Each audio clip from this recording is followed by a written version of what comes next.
Tuhan firman-Mu ajaib, kekal meski gunung menghilang. Tiada huruf yang gagal, tak terpatahkan sia-sia. Hidup seperti-Mu ya Allah, lebih dari emas. Aku bersaksi kitab-Mu, kitab yang suci. Mendengarkan firman-Mu, hibur hati yang luka. Terangilah langkahku kemanapun ku pergi. Biarkanlah firman-Mu berkuasa atasku. Ubahkanku, bebaskanku, ku mau menyenangkan-Mu. Tuhan firman-Mu ajaib, kekal meski dunia. Ubah dan bebaskan aku, mau menyenangkan-Mu. Salam jumpa pemirsa terkasih, saya menyambut Anda sekalian dimanapun Anda berada dalam episode yang terbaru program studi harian kita, Semua Kitab Suci. Kita masih mempelajari kitab Amsal, kitab Hikmat, dan kitab Sastra dari Amsal Salomo. Dalam pelajaran kita telah sampai di pasal ke-27. Dan pasal 27 ada di bagian Amsal yang dikumpulkan oleh pegawai-pegawai Raja Hizkia. Untuk memulai, izinkan saya untuk menyambut tamu kehormatan di studio, para hamba Tuhan, Saudara Muin Bashir, selamat datang. Selamat datang, Saudara saudara. Faiz Fuad, selamat datang. Kami juga menyambut hadirin di studio, selamat datang. Saudara Muin, saya akan melihat ayat 1 dalam pasal 27, janganlah memuji diri karena esok hari, karena engkau tidak tahu apa yang akan terjadi hari itu. Biarlah orang lain memuji engkau dan bukan mulutmu, orang yang tidak kau kenal dan bukan bibirmu sendiri. Apa yang Anda lihat di sini? Dalam kata pertama, janganlah memuji diri, saya melihat dua hal yang Alkitab katakan kepada saya untuk tidak dibanggakan. Tapi di sisi lain ada juga dua hal yang harus dibanggakan. Jangan menyombongkan hari esok dan jangan menyombongkan diri sendiri. Tapi dua hal yang harus saya banggakan adalah barang siapa bermegah, hendaklah ia bermegah di dalam Tuhan. Dan hal lainnya, tetapi aku sekali-kali tidak mau bermegah selain dalam salib Tuhan kita Yesus Kristus. Di sini dorongannya adalah untuk tidak menyombong tentang hari esok. Mengapa? Karena Anda tidak tahu apakah besok akan datang atau tidak. Anda tidak tahu apakah besok datang, apakah Anda akan berada di sini atau tidak. Mungkin Tuhan datang sebelum besok datang. Jadi sangat penting untuk memperbaiki perkara dan masalah Anda hari ini. Hari ini adalah hari keselamatan dan sekarang adalah waktu perkenanan itu. Tidak hanya hari ini, tidak sekarang. Jangan sampai seseorang mengatakan setelah 24 jam di penghujung hari, Alkitab mengatakan waktu ini adalah waktu perkenanan itu, bukan dalam 1 jam. Saya akan menunjuk dengan cepat kedua karakter yang menunda-nunda dan sebenarnya menunda adalah jebakan yang dipasang setan. Saya katakan kepada anak muda khususnya.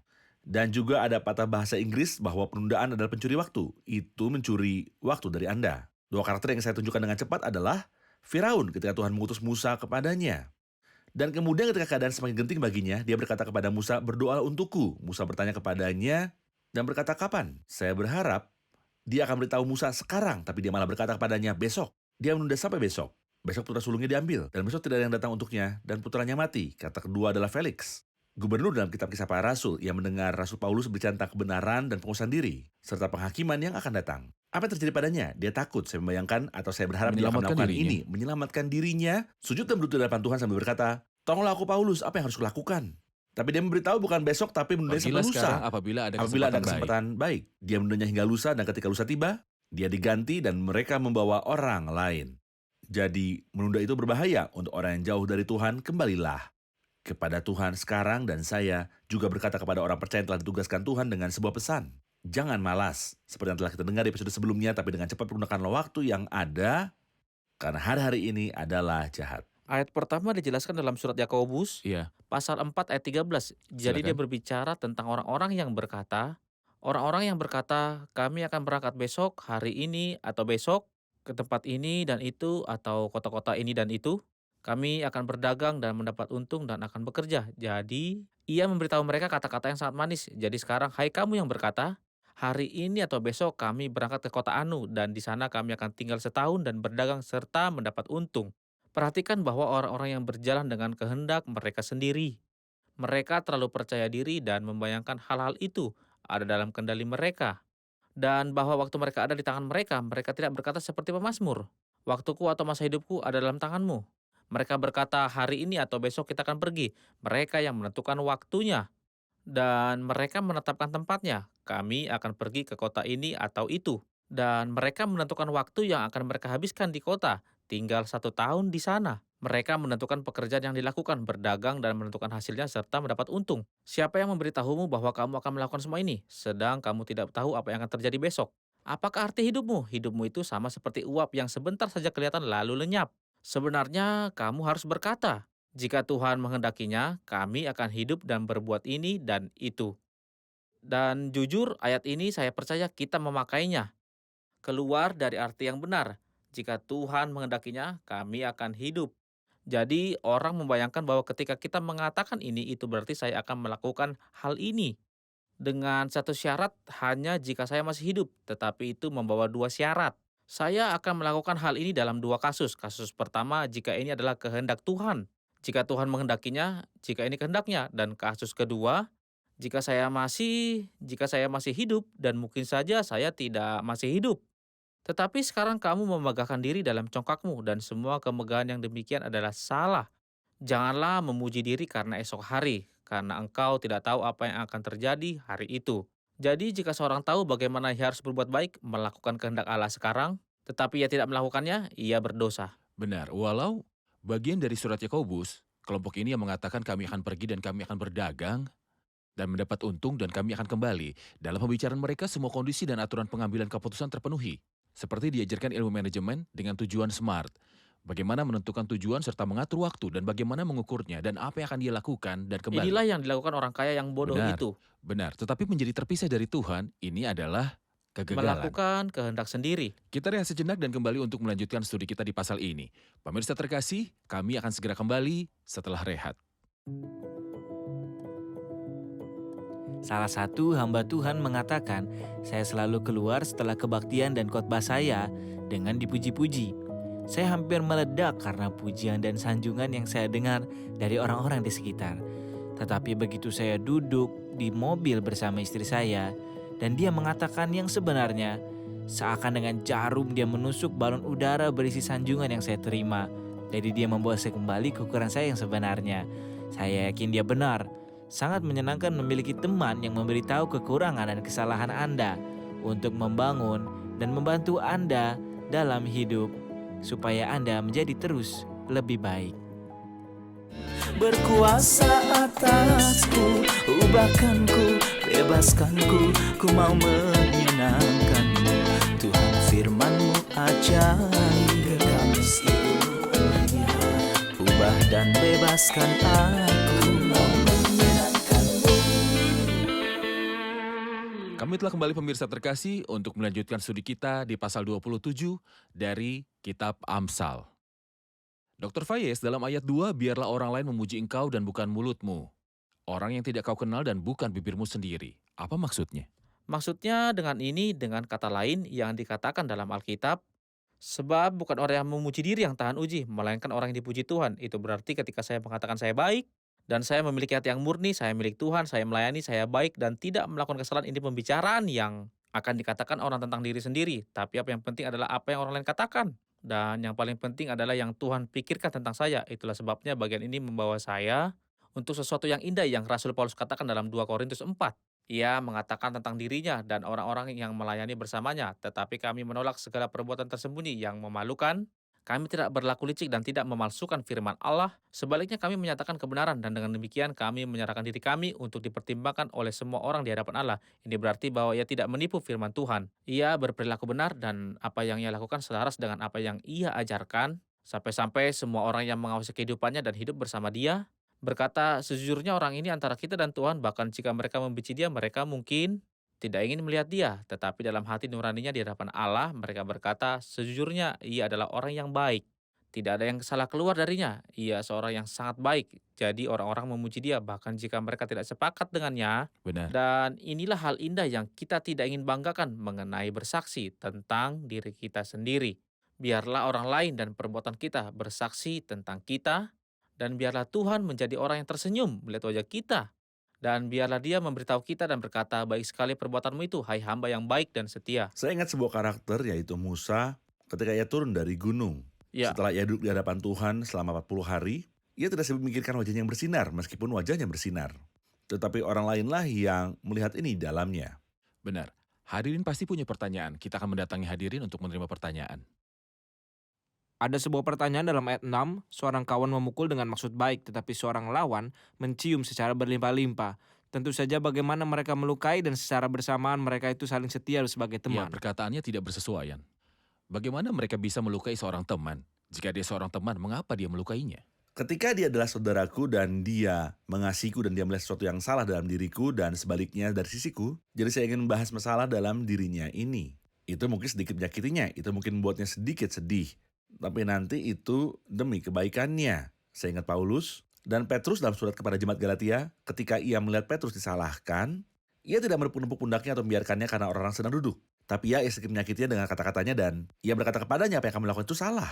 Tapi kemudian Petrus tentu saja berbicara tentang kasih Paulus serta misi Paulus yang besar dan ilahi. Saya pikir ungkapan-ungkapan yang digunakan dalam puisi Ibrani di bagian ini, kata luka adalah kata yang berarti pengangkatan tumor dari tubuh, dan kata setia menggambarkan kesetiaan dalam proses perawatan. Deskripsi di sini adalah tentang orang yang setia, yang terpaksa menyakiti temannya yang ia kasihi untuk mengangkat tumor dari tubuhnya. Suatu ketika dua teman sedang berjalan bersama di hutan, lalu datang seekor ular dan menggigit salah satu dari mereka. Jadi teman yang lain mengeluarkan tasnya dengan cepat dan mengeluarkan pisau darinya. Apa yang akan ia lakukan? Ia mulai merentakkan lengannya dan melukai tempat ular itu memagut. Apa yang kamu lakukan saudara? Anda melukai teman Anda. Ya, dia melukainya. Tapi mengapa? Untuk menghilangkan racun yang mengalir untuk menyelamatkan hidupnya. Dan terkadang orang percaya yang saleh yang mengasihi temannya terpaksa melakukan hal seperti ini untuk menyelamatkannya dari sesuatu yang mengancam kehidupan spiritualnya. Bagaimana dengan ciuman musuh? Ciuman musuh itu menipu. Apa artinya ini? Ciuman musuh itu menipu. Ini mengingatkan kita pada ciuman Yudas ketika ia memberi tanda kepada orang-orang yang akan menangkap Tuhan. Siapapun yang aku cium, dialah orangnya. Lalu dia mencium Tuhan, tetapi faktanya adalah ia bermaksud berkata bahwa inilah dia, tangkaplah dia. Jadi ini memang contoh dari ciuman musuh itu menipu. Ya, dan Tuhan dalam kejadian ini memperlakukannya sebagai teman. Dia berkata kepadanya, teman baikku, teman akrab, mengapa kamu datang? Untuk itukah engkau datang dalam kutipan dari Mazmur 55 yang berbicara tentang temannya. Benar. Saya akan menuju ke ayat 7, Saudara Muin. Orang yang kenyang menginjak-injak madu, tetapi orang yang lapar, segala yang pahit dirasakan manis. Buku ini berbicara tentang madu. Tetapi untuk pertama kalinya dikatakan orang yang kenyang muak akan madu. Apa yang dimaksud dengan pembicaraan ini? Saya akan melihat ini dari dua sudut dalam dua arah. Yang pertama, saya akan membahas orang yang puas dengan dunia. Dan hal-hal dunia dan hal-hal yang iblis tawarkan di dunia. Oleh karena itu saya akan mengambil madu di sini terlebih dahulu sebagai analogi firman Tuhan. Hal kedua adalah berkat-berkat rohani yang Tuhan berikan kepada kita. Ketika Tuhan berkata kepada bangsa Israel tentang tanah Kanaan bahwa itulah tanah yang berlimpah dengan susu dan madu, berkat yang dia berikan kepada kita. Jadi dia yang puas dengan hal-hal duniawi. Dan makanan dunia, ia akan benci firman yang lebih manis daripada madu. Ia tidak akan menghormatinya, ia tidak lapar untuk itu. Dan pada saat yang sama, ia tidak akan puas dengan berkat-berkat Allah yang ia berikan kepadanya. Sekarang saya akan mengambil dari kebalikannya. Barang siapa puas dengan Kristus dan barang siapa dipuaskan oleh firman Allah dan dia yang puas dengan berkat rohani yang Tuhan berikan kepadanya, bahkan jika dunia memberinya madu meskipun dia tidak memiliki madu, tapi itu bisa menipu dan melukis sesuatu dengan madu. Jika dunia menawarkan madu, pastinya ia akan benci dan menolaknya. Dalam kitab Wahyu pasal 2, dalam surat kepada malaikat jemaat Laodikia, apa yang dikatakannya? Juru bicaranya, aku kaya, aku tak memperkaya diriku, dia puas dengan madu dunia dan aku tidak kekurangan apa-apa. Aku tidak membutuhkan apapun dari apa yang kau katakan. Jadi ketika kita puas dengan Kristus, lagu yang kita dengar, aku muak dengan madumu oh dunia. Ini tidak dikatakan oleh orang lapar, tapi dikatakan oleh orang yang memang puas. Benar, apa yang membuat Yusuf menolak? Karena ia puas. Apa Benar. yang membuat Daniel menolak? Karena ia puas. Apa yang membuat Simpson menerima godaan itu? Karena ia lapar. Lapar. Jadi sebenarnya kepuasan dengan Tuhan, kepuasan dengan firman Tuhan, membuat Anda memiliki semacam kelimpahan dari dalam batin. Jadi tidak ada tempat untuk sesuatu yang lain datang. Orang yang kenyang akan muak dengan madu. Saya percaya dalam kitab Keluaran dia berbicara tentang persembahan khusus. Persembahan khusus berarti bahwa ketika tanganku penuh dengan domba jantan ini, maka tanganku terisi. Ketika dia datang dan ingin memberi sesuatu, tanganku sudah penuh. Seringkali kami bertemu dengan anak muda, misalnya saya pergi dan mengatakan kepadanya, "Nak, jauhi kecanduan, jangan pakai narkoba atau minum anggur. Atau jangan duduk di depan internet selama berjam-jam, jangan main Facebook selama berjam-jam. Tetapi karena ia tidak memiliki alternatif, maka ia merasakan kekosongan, maka ia terus Apa yang harus melekat saya padanya. lakukan? Baginya semacam pengisi waktu. Jika tidak ada yang berusaha mengisinya, seperti bisa kita gambarkan, gelas ini, atau cangkir, atau mangkuk yang bersama saya, selama tidak ada air di dalamnya, atau udara, saya ingin mengeluarkan udara itu untuk mengisinya dengan air. Jadi ketika hati dipenuhi dengan Tuhan, tidak ada lagi ruang di hati untuk yang lain. Orang menjadi kenyang dan muak akan madu. Ketika kita melihat ayat 12, Dr. Fayez, ayat 12, kalau orang bijak melihat malapetaka, bersembunyilah ia. Tetapi orang yang tidak berpengalaman berjalan terus selalu kena celaka. Apa yang Anda lihat di sini? Saya melihat di dalamnya melarikan diri dari dosa. Kata malapetaka langsung mengingatkan saya pada Yusuf. Ketika wanita jahat itu mendesaknya, Yusuf berkata kepadanya, bagaimanakah mungkin aku melakukan kejahatan yang besar ini dan berbuat dosa terhadap Allah? Dan dia bersembunyi, meninggalkan jubahnya dan melarikan diri.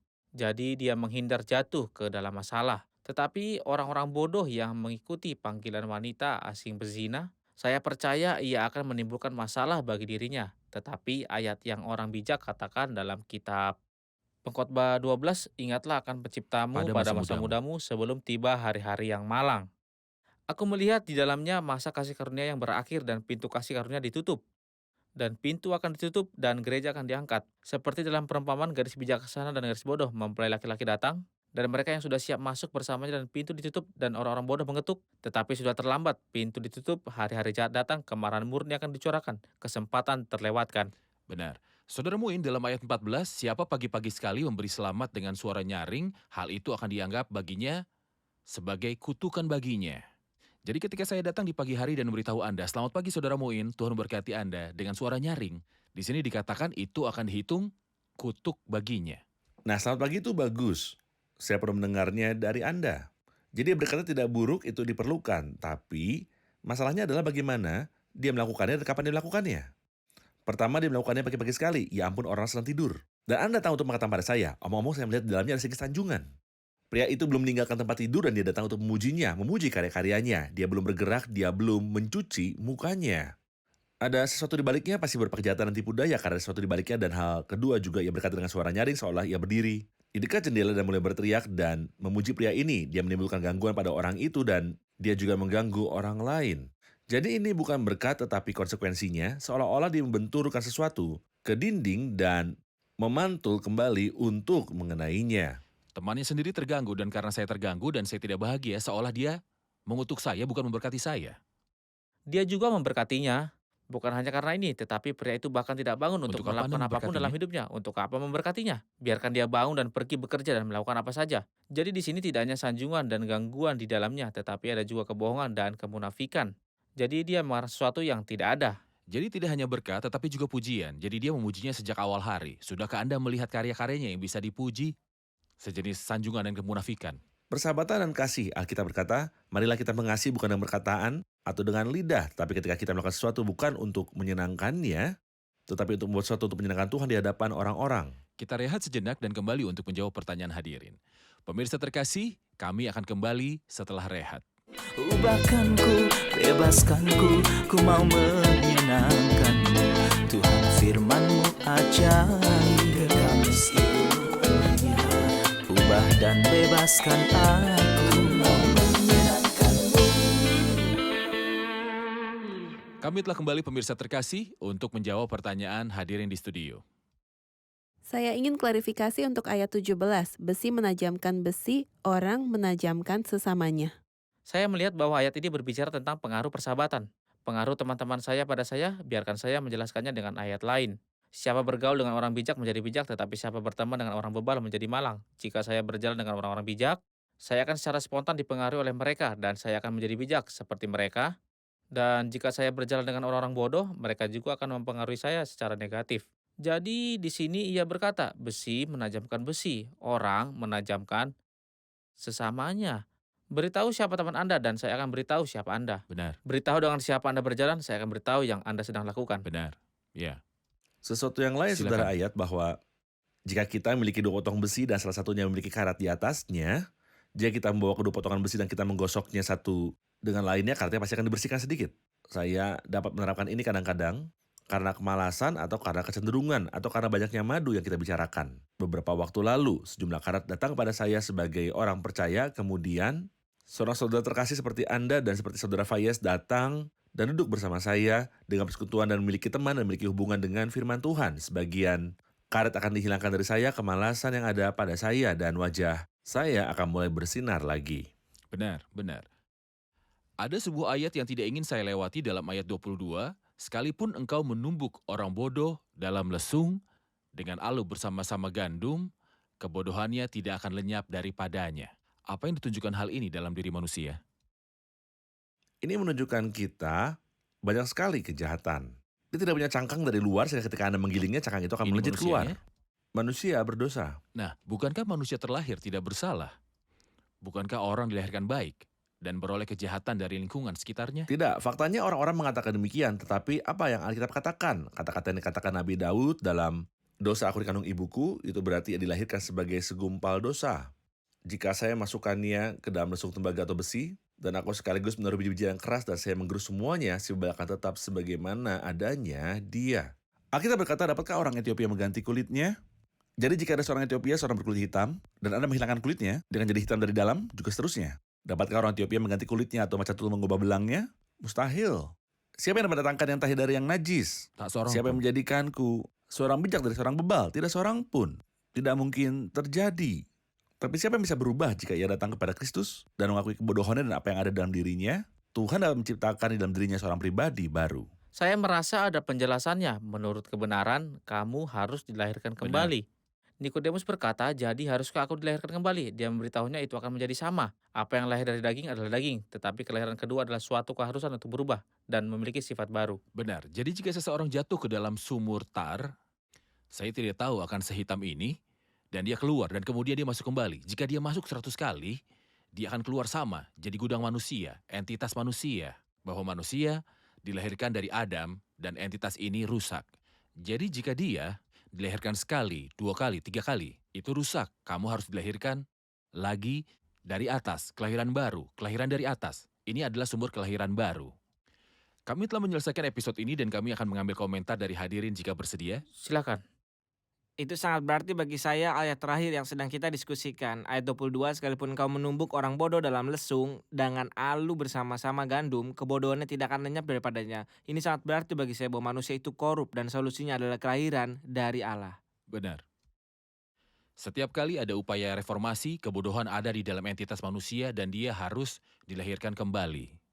Ayat orang yang kenyang menginjak-injak madu, sungguh kadang-kadang ada banyak hal yang tampak baik dan orang ingin mencobanya. Satu-satunya hal yang dapat melindunginya dari keindahan yang dilihatnya, keindahan yang menipu di dalamnya, bahwa ia akan puas dalam Tuhan dan selalu memikirkan hal-hal apapun yang murni dan mulia bukan yang di dunia Benar. ini. Seorang kawan memukul dengan maksud yang baik, jadi ketika seseorang melihat dalam saya sesuatu yang salah dan dia menegur saya sementara saya tahu bahwa orang yang menegur saya benar-benar mengasihi saya. Saya seharusnya tidak marah padanya sama sekali, sebaliknya saya seharusnya berterima kasih atas teguran ini. Benar. Saya mengerti bahwa melarikan diri dari dosa adalah puncak kecerdasan seperti yang dilakukan Yusuf. Benar. Terima kasih, Tuhan memberkati. Terima kasih para hamba Tuhan, Tuhan memberkati. Pemirsa terkasih, Alkitab berkata orang yang kenyang menginjak-injak madu. Tetapi bagi orang lapar, segala yang pahit dirasakan manis. Pertanyaannya, apa yang Anda makan? Keinginan, nafsu, amoralitas, kenajisan, serial TV, film, klip, dan semua yang ada di dunia? Anda masih akan lapar. Orang yang kenyang, muak akan madu. Jika Anda ingin menyingkirkan semua hal rendahan di dunia, dan rongsokan di dunia, dan sampah dunia, berikanlah kesempatan kepada firman Allah untuk memuaskan Anda dari dalam dan untuk menarik Kristus ke dalam diri Anda dan Tuhan memenuhi imajinasi Anda. Saya akan menemui Anda kembali di episode selanjutnya. Tuhan besertamu. مهما تحاول تغريني وترجع فيا حنيني للعالم والشرور أبدا مش ممكن هرجع ولا أخضع تاني الحيالات وأطلب حياة النور مهما تحاول تغريني فيا حنيني للعالم والشرور. أبدا مش ممكن هرجع ولا أخضع تاني الحيالات واترك حياة النور. ازاي ارجع واخون واجرح قلبه تاني؟ ازاي ارجع واخون واجرح قلبه تاني؟ ابدا مش ممكن ارجع للحيرة والتوهان. ده انا ما صدق لقيته ولقاني بالغفران. ابدا مش ممكن ارجع للحيرة والتوهان. ده انا ما صدق لقيته ولقاني بالغفران.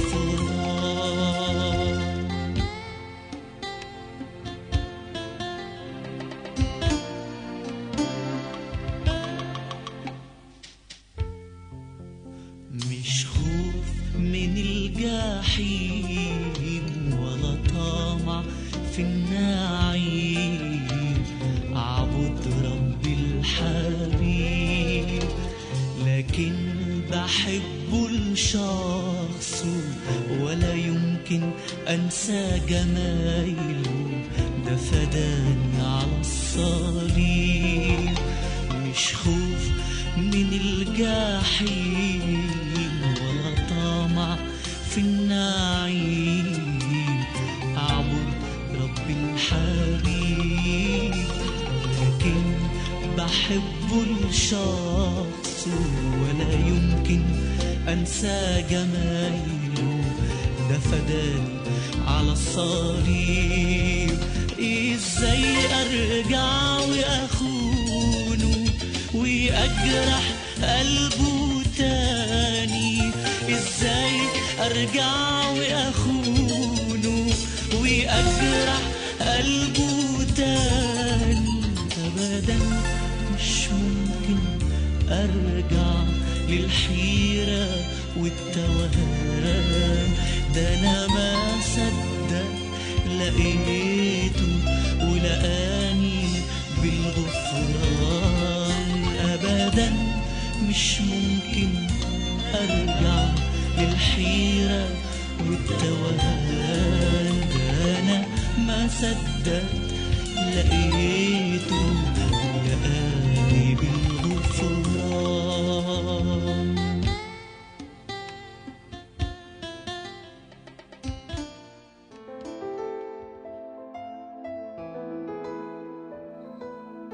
Tuhan firman-Mu ajaib, kekal meski gunung menghilang.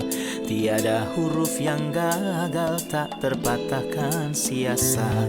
Hidup seperti-Mu ya Allah, lebih dari emas. Aku bersaksi kitab-Mu, kitab yang suci. Mendengarkan firman-Mu, hibur hati yang duka. Terangilah langkahku kemanapun ku pergi. Biarkanlah firman-Mu berkuasa atasku. Ubahkanku, bebaskanku, ku mau menyenangkan-Mu. Tuhan firman-Mu ajaib, ubah dan bebaskan aku.